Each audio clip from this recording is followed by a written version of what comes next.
Bonsoir chers amis téléspectateurs, bienvenue dans votre émission Le Train de la Rhapsodie. Merci d'être si nombreux à nous suivre ce soir. L'émission de ce soir va porter sur la date du 27 mars au 2 avril et nous allons donc faire 6 résumés de la Rhapsodie du livre de dévotion avec vous et une étude complète. Nous allons donc sans plus tarder commencer avec le premier numéro de la semaine qui était la date du 27 mars, le vendredi 27 mars, où le thème de la Rhapsodie était « Tenez ferme dans la parole ». Tenez ferme dans la parole. L'écriture d'ouverture proposée par le pasteur Chris était Éphésiens chapitre 6, le verset 16 qui nous dit « Prenez par-dessus tout cela le bouclier de la foi, avec lequel vous pourrez éteindre tous les traits enflammés du malin. » Et il nous dit, un des traits enflammés du méchant est la peur. La peur est un trait enflammé du méchant, nous dit le pasteur Chris. Il dit, en tant qu'enfant de Dieu, vous ne devez en aucun cas céder à la peur. Vous ne devez pas avoir peur si vous êtes un enfant de Dieu. Il continue et il dit, dans Proverbe 3, 25, il est dit, ne redoute ni une terreur soudaine, ni une attaque de la part des méchants. Il dit, refusez d'être intimidé par les démons, les hommes, les circonstances, le manque ou le besoin. Lorsque les choses se produisent ou des circonstances se présentent et qui tendent à susciter la peur en vous, déclarez la parole. Chers amis, le pasteur est en train de nous dire que la solution pour la peur, la solution pour chasser, éloigner la peur de sa vie, c'est la parole de Dieu, la déclaration, l'affirmation de la parole de Dieu. Il continue et nous dit, si par exemple, vous êtes dans un endroit sombre et que vous entendez un bruit étrange, restez imperturbable. Alléluia. Déclarez plutôt ceci. Même si je marche dans la vallée de l'ombre de la mort, je ne crains aucun mal, car celui qui est en moi est plus grand que celui qui est dans le monde. Chers amis, la solution contre la peur, c'est la déclaration de la parole de Dieu. Il finit ce numéro en nous disant, de temps en temps, déclarez avec assurance ceci. Je serai toujours un succès. Je marcherai toujours dans la santé divine et je refuse d'avoir peur. Oh, alléluia. Chers téléspectateurs, allons dans le numéro qui suit, le second numéro de la semaine, qui était la date du 28 mars, le samedi 28 mars, où le titre de la rhapsodie est « Soyez conscients de l'esprit ». Soyez conscients de l'esprit. L'écriture d'ouverture était tirée de Galates, le chapitre 5, le verset 25 qui nous dit « Si nous vivons par l'esprit, marchons aussi selon l'esprit. » Et le pasteur nous dit « Il existe un monde spirituel qui est plus grand que ce monde physique. Le monde physique est une région ou une partie du monde spirituel. » Quelle affirmation! La Bible dit que Dieu est esprit et qu'il a créé toutes choses, ce qui signifie qu'il y a un lien entre l'esprit et tout ce que Dieu a créé. Rien n'est détaché de lui. Alléluia. Il nous dit, beaucoup, parce qu'ils ne s'en rendent pas compte et parce qu'ils n'en ont pas compris l'importance, limitent leur vie à la région terrestre. Ils limitent leur vie, la façon de vivre à cette région terrestre, à ce monde terrestre, pensant que tout ce qui existe, c'est ce monde physique qu'on peut voir avec les yeux. Mais le pasteur nous dit, ces personnes limitent leur vie à la région terrestre de ce monde. Ils ne réalisent pas qu'il y a encore plus à découvrir dans le monde spirituel. Et pour conclure ce numéro du samedi 28 mars, le pasteur nous dit, la vie est spirituelle. Oh, Quelle affirmation! La vie est spirituelle et nous vivons dans deux mondes. Rappelez-vous, chers amis, la Bible nous a dit, nous sommes dans le monde, mais nous ne sommes pas du monde. Nous faisons comprendre que le chrétien, l'enfant de Dieu, vit dans deux mondes en réalité. Le pasteur dit donc que la vie est spirituelle et que nous vivons dans deux mondes. Mais au quotidien, la plupart des gens ne sont conscients que du monde physique. C'est pourquoi beaucoup d'entre eux souffrent et sont affligés, victimes de maladies incurables, parce qu'ils sont incapables de contrôler leur vie à partir du règne de l'esprit. Vous pouvez contrôler votre vie à partir du règne de l'esprit. C'est pour cela qu'il nous dit d'être conscient de l'esprit. Le numéro qui suit est celui du lundi 30 mars qui nous dit « La parole dans votre esprit ». L'écriture d'ouverture était tirée de Éphésiens le chapitre 6, le verset 17 qui dit « Prenez aussi le casque du salut et l'épée de l'esprit qui est la parole de Dieu. » Et le pasteur nous dit, 2 Corinthiens chapitre 10, le verset 3 dit, « Si nous marchons dans la chair, nous ne combattons pas selon la chair. » Et il dit, « Nous ne sommes pas engagés dans un combat physique. C'est spirituel et notre arme est la parole de Dieu. » Alléluia. Nous combattons, mais pas de façon physique.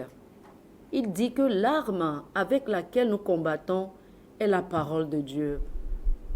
Ce n'est pas une arme physique, c'est la parole de Dieu. Et il dit que la parole de Dieu est l'épée de l'esprit. Lorsque vous relâchez la parole de Dieu, le rhéma de Dieu, la parole spécifique pour vous, dans cette situation, cette circonstance, c'est le rhéma de Dieu. Le pasteur dit, lorsque vous relâchez le rhéma de Dieu, vous passez à l'offensive dans le règne de l'esprit. Alléluia. Et il dit, il se dégage en ce moment une puissance qui anéantit l'ennemi. C'est la raison pour laquelle vous devez méditer. Il continue, chers amis, et il nous dit que la parole de Dieu est puissante dans votre bouche après la méditation. Lorsque vous la méditez, elle devient vivante en vous et vous la déclarez. Il dit, faites une déclaration, une méditation vorace.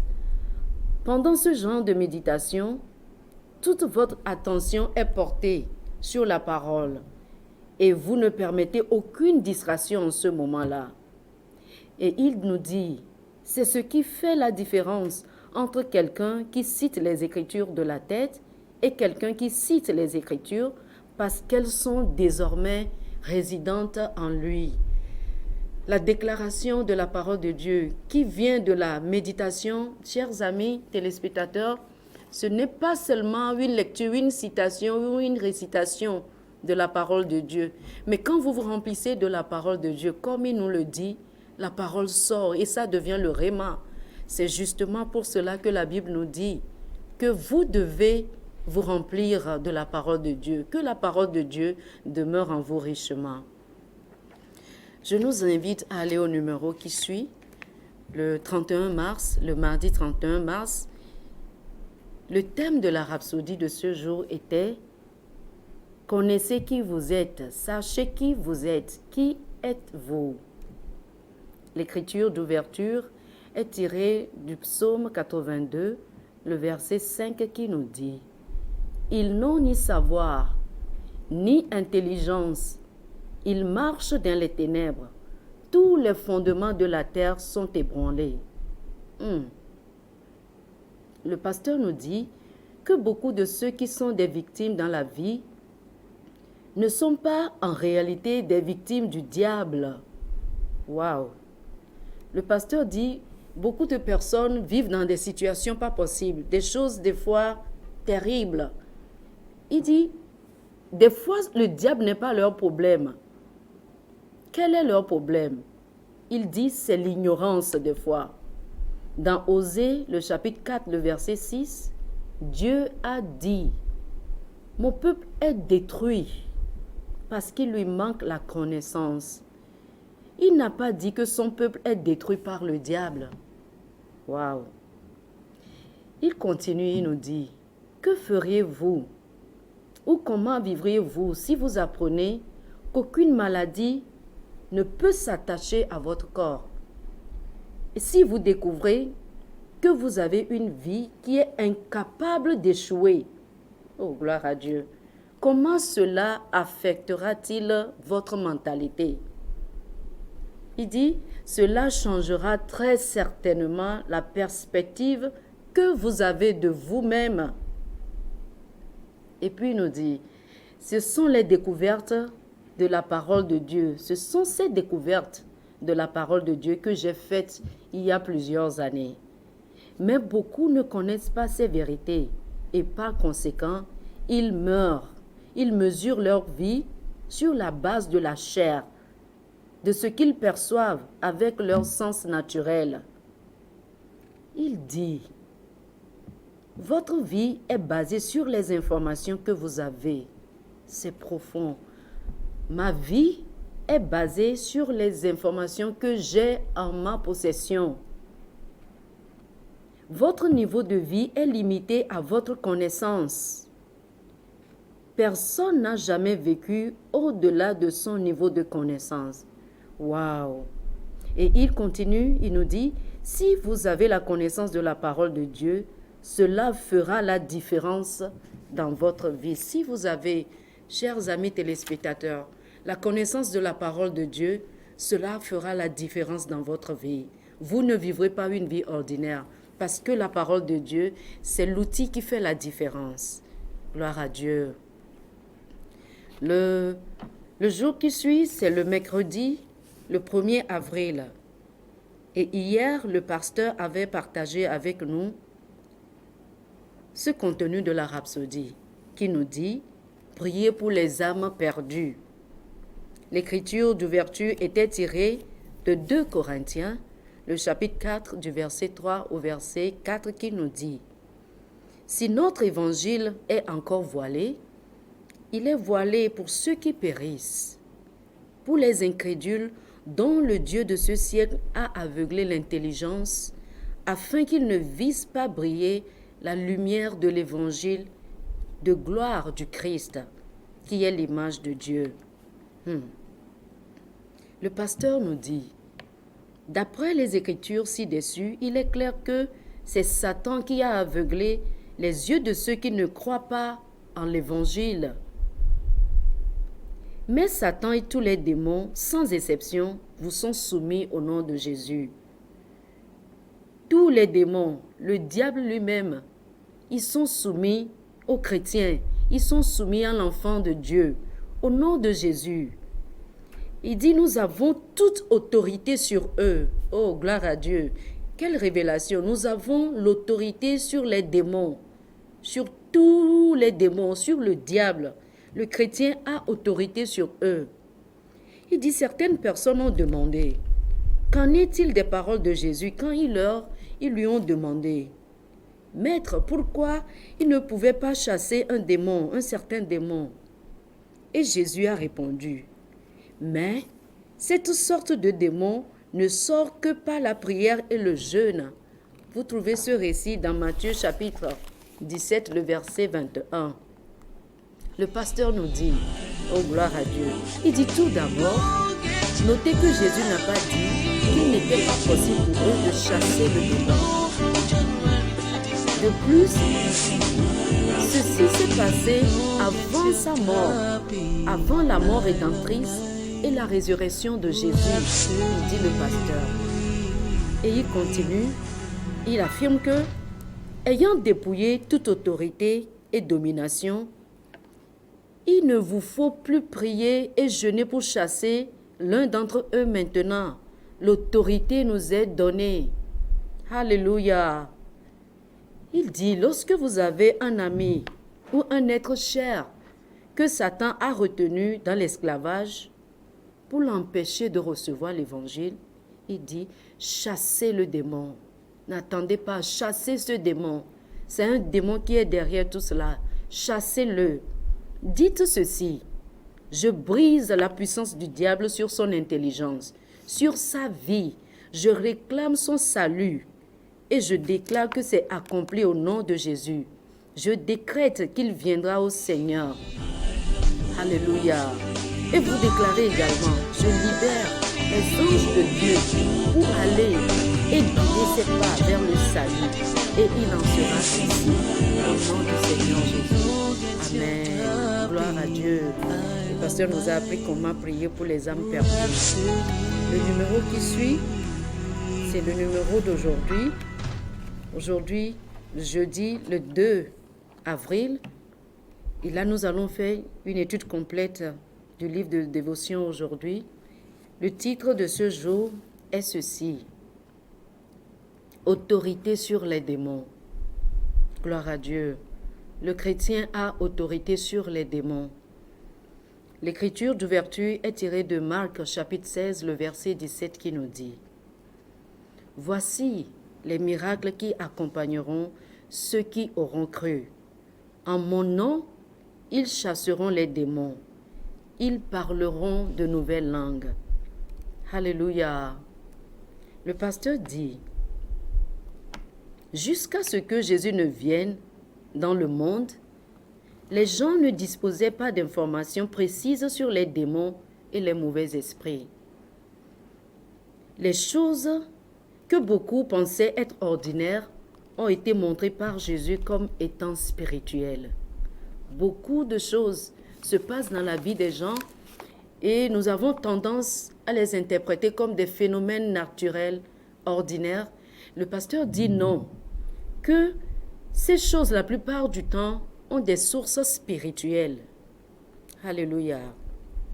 Il dit, par exemple, il nous a fait prendre conscience du fait, parlant de Jésus, il nous a fait prendre conscience du fait que la plupart des maladies avaient des démons derrière elles. Lorsqu'on a amené quelqu'un qui était sourd et muet à Jésus, la Bible dit qu'il a chassé l'esprit. Et soudainement, les oreilles sourdes ont été débouchées et la personne a commencé à entendre. Et la langue muette s'est desserrée.